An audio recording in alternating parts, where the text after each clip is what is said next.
Hey loves, welcome back to my channel. Today guys, I'll be checking out this interesting video and it's titled Douglas Murray talks frivolous media falling for the Hamas narrative. You guys, I'm super excited for this.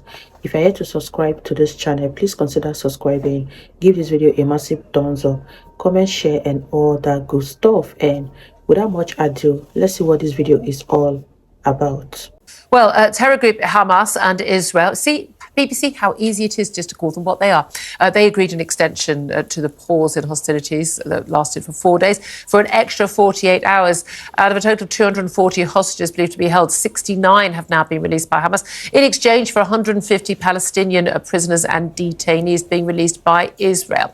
Well, joining me right now, live from Tel Aviv, is author and journalist Douglas Murray, who has been in the country for some weeks. And actually, last time we spoke to you, Douglas, you had just been into Gaza yourself. You've also been to the scenes of the massacres in southern Israel around the kibbutzes and their festival as well, seeing a lot of this stuff firsthand. Just in terms of your perspective, Douglas, where we are right now, a 2-day ceasefire extension to the 4 days we've already seen, more hostages being released. There's lots of talk how, people want this to be extended, more aid getting into the Palestinians, more hostages being released. But does this look to you like anything close to the end of this conflict?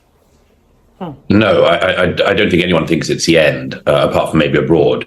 Within Israel, it's very clear that the objective of destroying Hamas is some way off.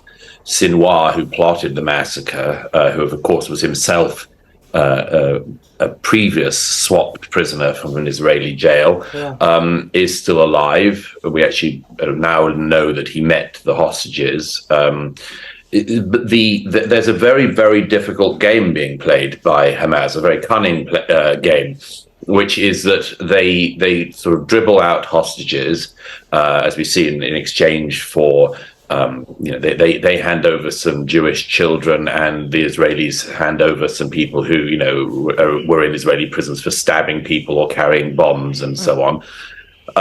But they can sort of dribble this out for quite a long time.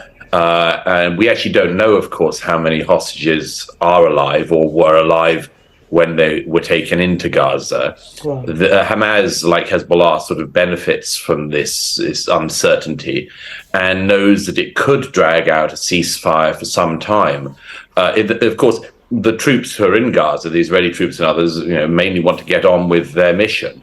So I think it's a very frustrating time for Israel, simultaneously wanting as many of the hostages back as possible, but also wanting to pursue the objective of destroying Hamas. Indeed, and this is interesting, that the moral pressure that is coming on Israel from actually the families of the hostages, many within Israel, but also the international community, including allies like Britain, like America, sort of pushing for this ceasefire. When we are talking about a country being basically asked to sort of not take on the terrorist group that has just murdered and slaughtered, I think the figure's been revised to 1,200 innocent civilians and some Israeli forces as well seeking to defend them on October the 7th, taking those hostages, choosing still not to always stick to the rules, like, giving back mums and children together.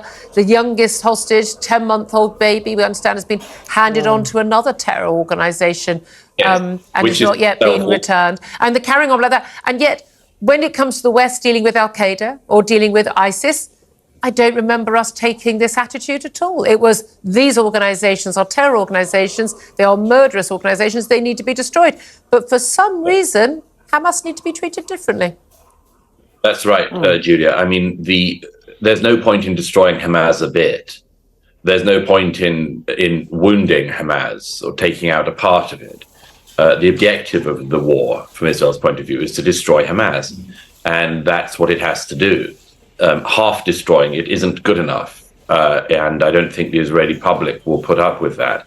It can't be stressed enough that, whilst outside there's sort of left and right and, all these different distinctions of politics, in Israel, I think the public are almost completely united in recognizing that Hamas is needs to be destroyed, and they cannot live beside it. Yeah. Nobody can move back to the communities in the south if they're within reach of Hamas from now on. Yeah. It was amazing how they got used to living beside Hamas in the past. Every house in the kibbutz, had a bomb shelter in it.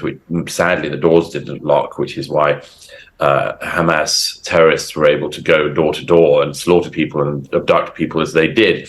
But they were too used to living with bombs. But nobody can live with bombs and rockets plus the threat of being taken hostage or murdered in your bed. So it's a very important thing that Israel, in my view, the Israelis are allowed to do what they need to do to destroy Hamas. But it's a very interesting point you just made, Julia, about the manner in which Hamas is releasing the hostages. I was at the Children's Hospital on Friday night when the first children were flown in from the first swap. And it's very striking the way that Hamas is releasing people. It is making sure very methodically that it keeps back at least one member of each family of the people that are being released. Wow. And there's several reasons. Wow, you guys, what are your thoughts on this video? Do you agree with what Douglas Murray is saying in this video? Because it's making a whole lot of sense.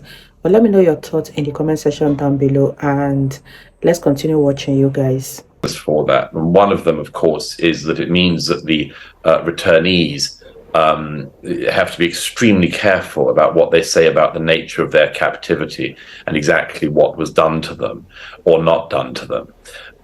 It's a sort of hostage situation within a hostage situation. The children were meant to be returned with their family members, and they haven't done that. Hamas hasn't done that. And this is, of course, if I can just quickly say, this is a situation that we've seen ourselves in Britain in microcosm. You remember back in 2004 or so, the British hostage of Zarqawi in Iraq, Ken Bigley, who ended up being decapitated by Zarqawi and his jihadist group.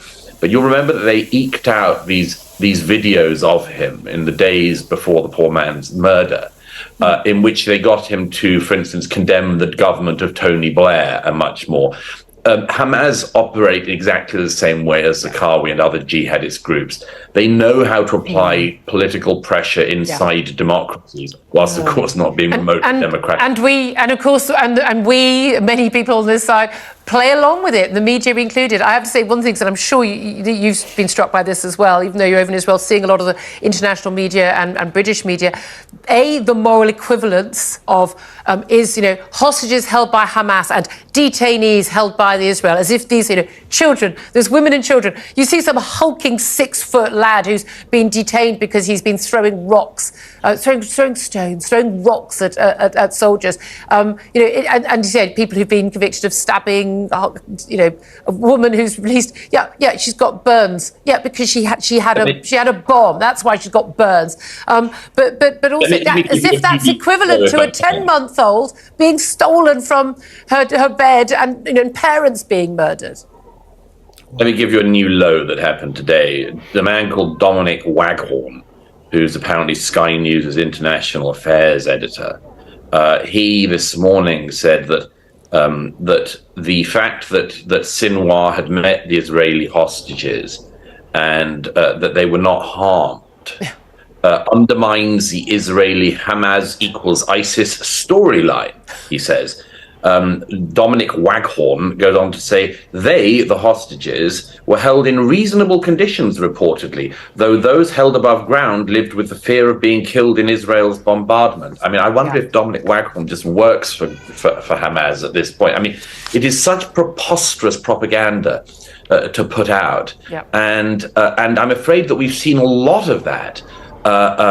Journalists actually falling for the Hamas line, not realizing that what we know from the hostages who have been released is only what we know, and that they are allowed to say, knowing that they have abducted loved ones still underneath. And we spoke to the uncle of 2 teenagers who were released, and their mother. They came out on Saturday to be told that their mother had been killed, that their father was still missing, believed to be being held by Hamas, hadn't been released. And when I asked, how they were treated, their uncle yesterday said to me, we just can't talk about that. We know there are other families that are also still missing loved ones, and we have to be very careful. And this is it. People aren't being talked about. I've seen commentators on social media saying, "Well, I mean, look, she's smiling. She obviously she's been grateful, thanking the masked man."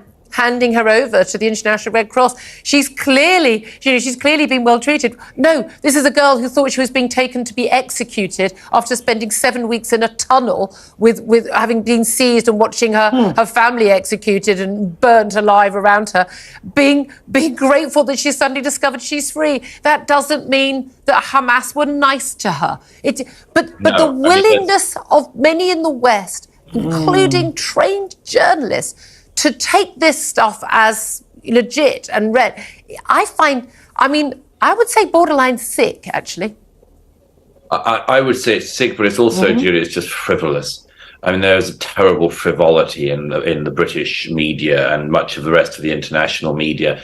I mean, don't forget, this is media who have spent recent years, many of the actual people sort of bigging up Hamas at the moment, are the sort of people who spent recent years boring us all with their claims about gender pronouns and other waffle. And you know, they tell us about things like microaggressions and all this boring nonsense. And a group like Hamas comes along, and they are as frivolous about them as they are about everything else in our lives. Yeah, absolutely. Wow, you guys, that was such an interesting one from Douglas Murray, and my prayers goes out to everyone that is being held hostage.